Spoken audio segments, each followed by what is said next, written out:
Ooh, that's yummy. Hello everybody, my name is Leigh and welcome to the Cozy Corner. Today is going to be a little different. I'm not going to be talking or reviewing any specific books in general. I'm going to be doing the BookTube Newbie Tag. So they're 10 questions having to do with me, why I love reading, why I started this channel, and ultimately what started the passion I have for books and reading.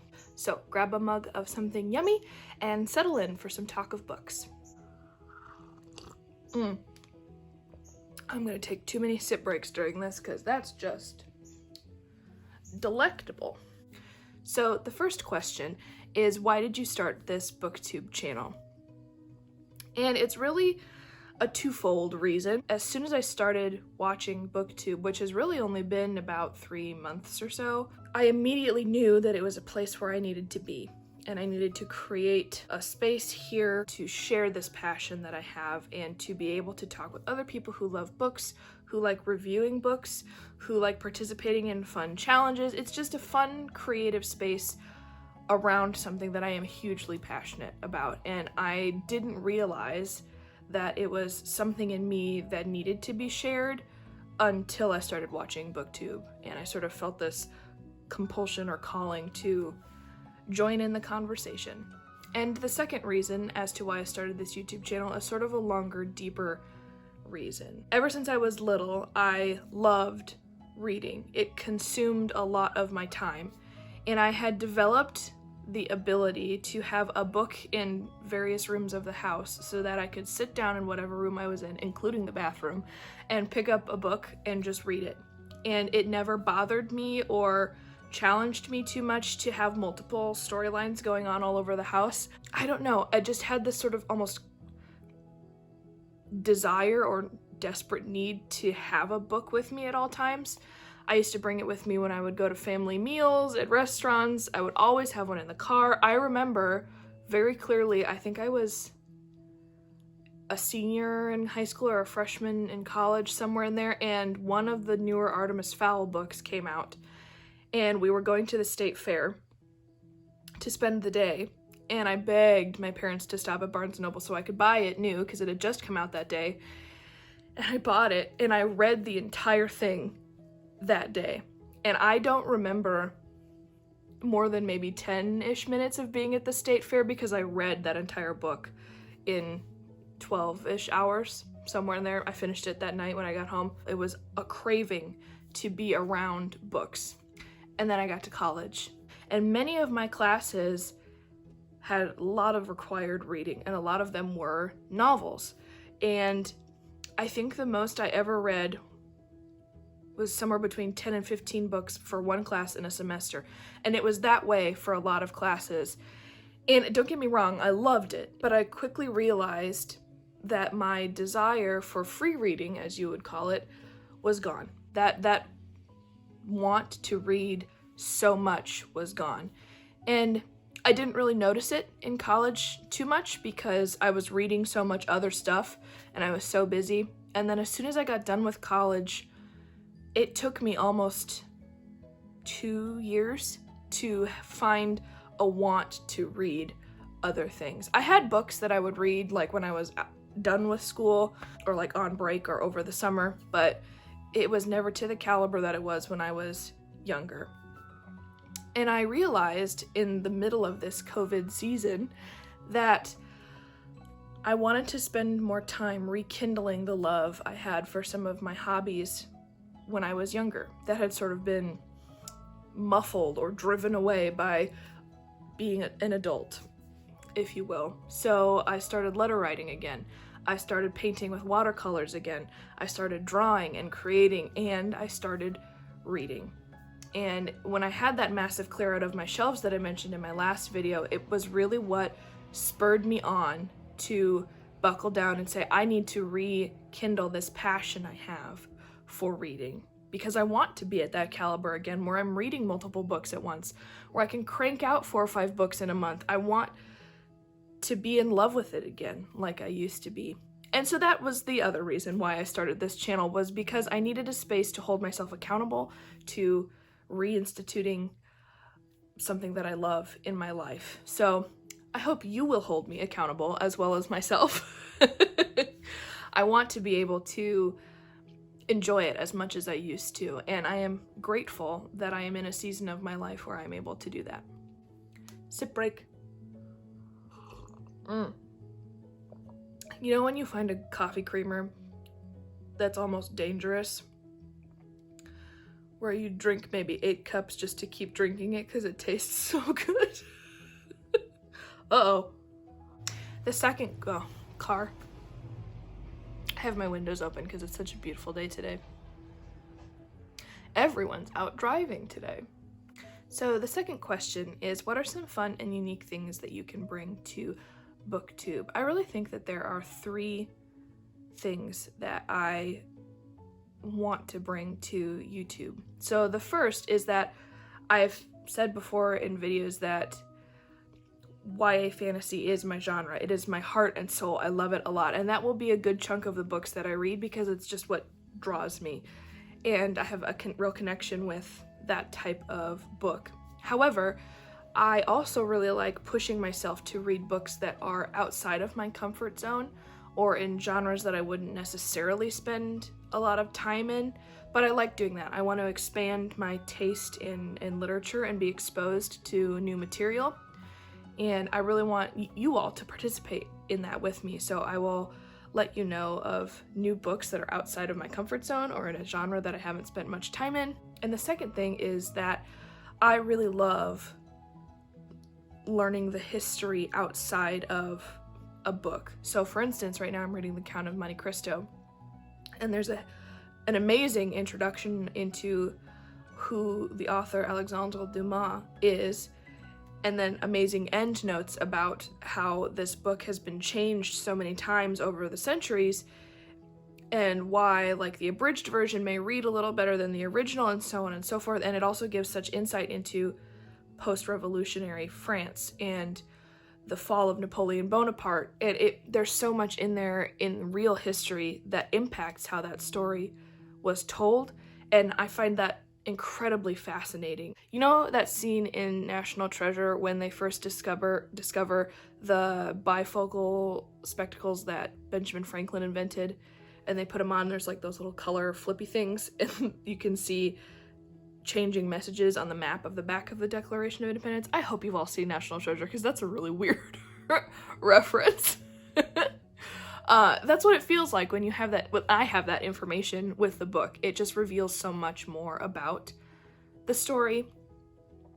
And so I really like sharing that with people, and I also want it to be a space where we can do that and appreciate that piece of history that some of these books are. And then the third thing is that I want this to be a place of education. I spent a lot of time learning how to annotate, how to study books, how to understand themes and vehicles and tenors and tropes, and I could go on with the vocabulary, but I want this to be a place that we can educate ourselves to be better readers, not to just read through a book, but to recognize symbolism and metaphor. And I just want us to become, myself included, more appreciative of the work and the effort that goes into creating a masterpiece, and to be able to better judge for ourselves what we deem as good literature. So I am really excited to bring those assets that I believe I have to the BookTube world. So the third question of this challenge is, what are you most excited about for this channel?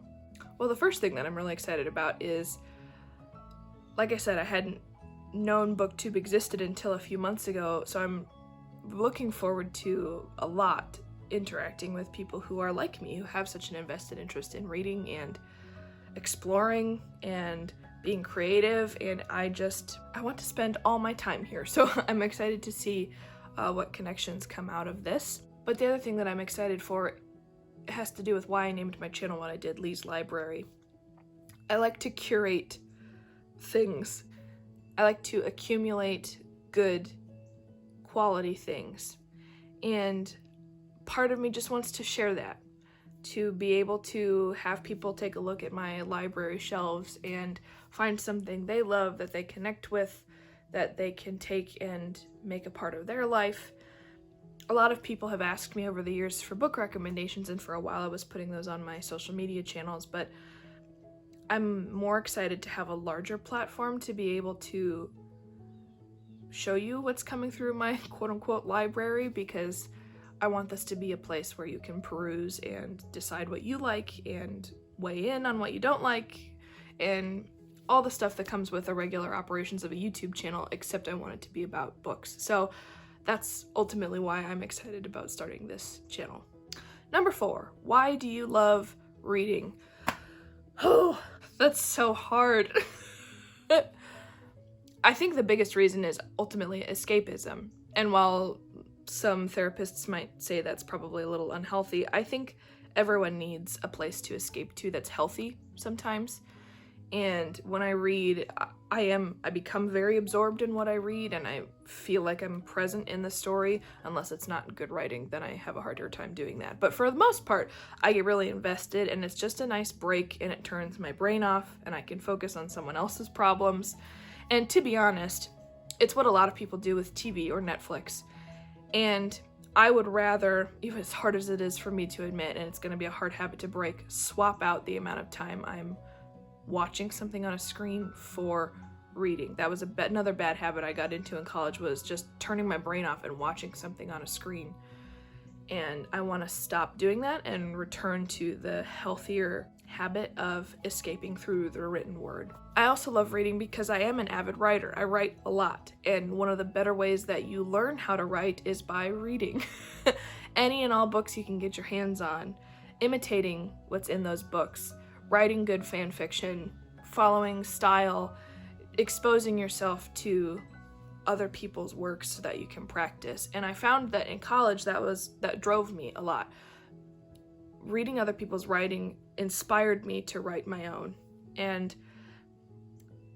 I didn't know that was a part of me when I was younger. I wrote a lot when I was younger. Oh, this is really embarrassing, but I wrote a 50-page Artemis Fowl fan fiction in high school. Now that I'm thinking about it, I also, in biology class in high school, wrote a retelling of Cinderella, all about a cell, like in a human body, and I called it Cindercella. Oh man. And I didn't really realize I loved writing as much as I did until I got to college and discovered that was a huge passion of mine as well. And once I realized that, I could look back and be like, oh yeah, no, that makes total sense. Number 5 is, what book series got you into reading? This is also a loaded question because I could go so many different ways with this. I don't know if there was one particular series that opened my eyes to the entire world of reading. I have a few childhood memories of some good ones. So my mom had this mystery box of books, which still is a point of contention for me because I was never able to discover where she hid it. I searched everywhere.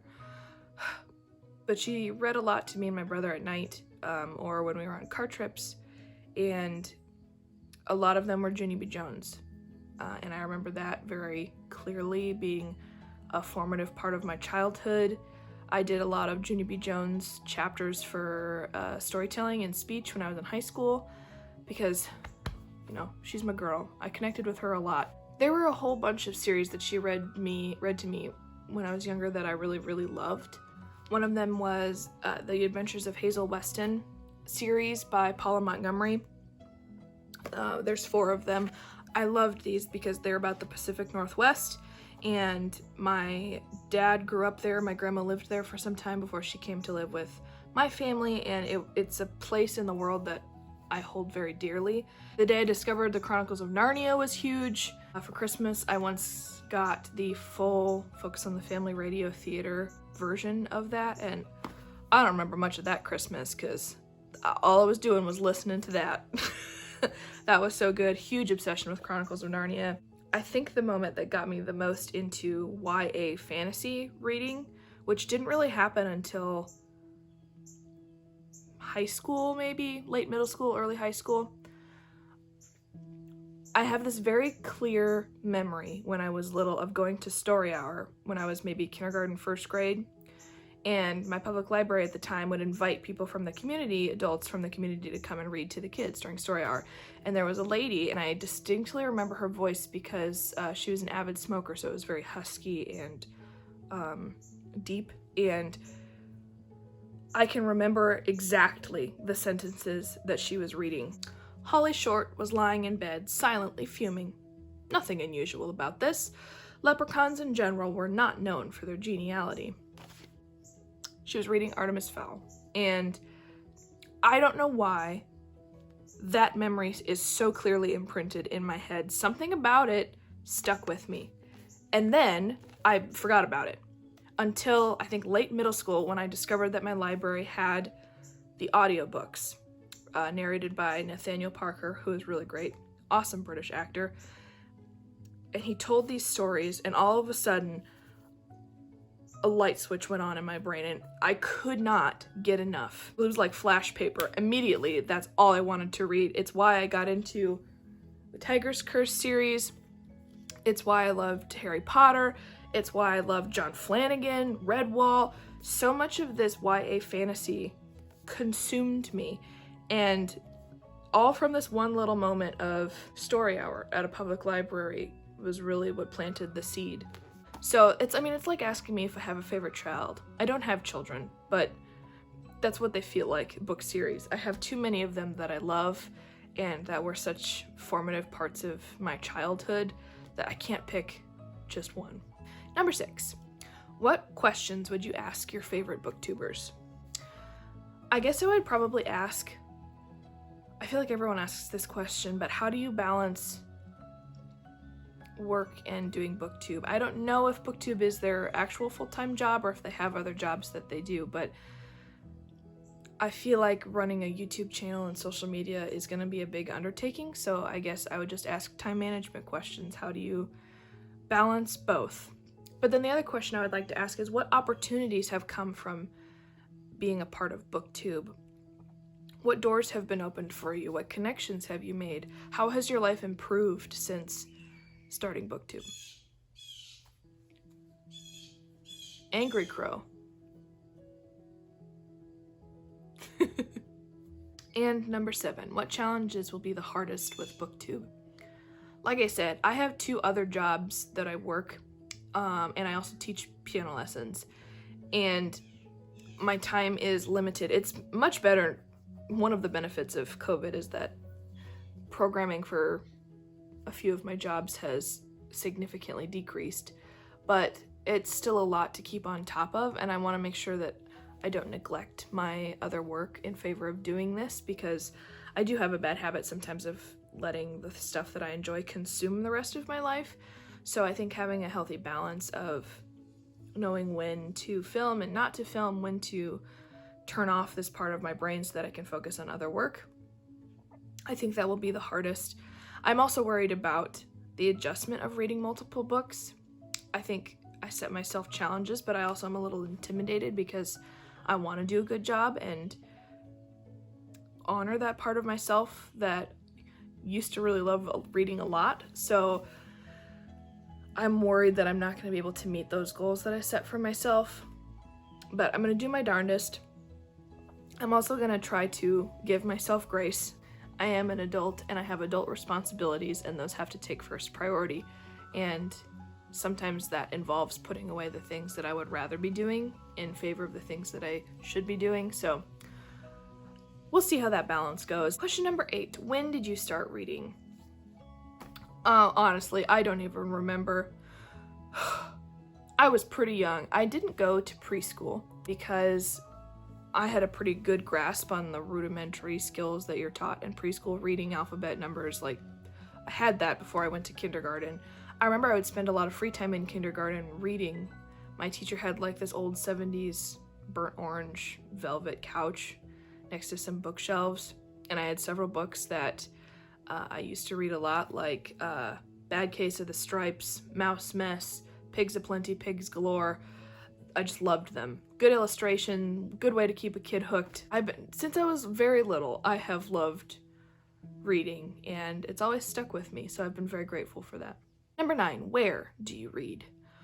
Any and everywhere.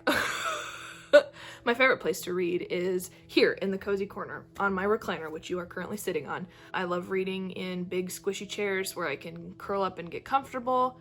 I love reading in the car. I am very grateful that I do not get motion sick and that I am able to read in the car. It's what I spend the majority of my time doing in the car, if I'm not driving.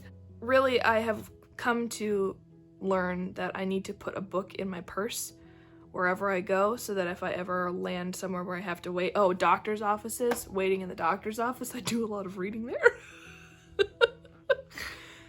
Put the book in your purse, take it with you, so if you have a spare 5 minutes, take it out and read.